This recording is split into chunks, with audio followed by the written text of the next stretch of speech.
दरम्यान हिंदीला विरोध करणाऱ्या राज ठाकरेंशी संवाद साधलाय असं मुख्यमंत्री फडणवीसांनी माध्यमांशी बोलताना सांगितलंय। तसंच मराठीला नव्हे तर हिंदीला पर्याय दिले असं म्हणत फडणवीसांनी सरकारचं धोरण हे अधोरेखित करण्याचा प्रयत्न केलाय।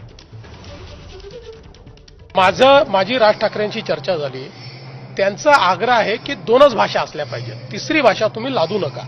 मी त्यांना हे समजून सांगण्याचा प्रयत्न केला की केंद्र सरकारने विचारपूर्वक एनईपी मध्ये 3 भाषांचं सूत्र आणलंय।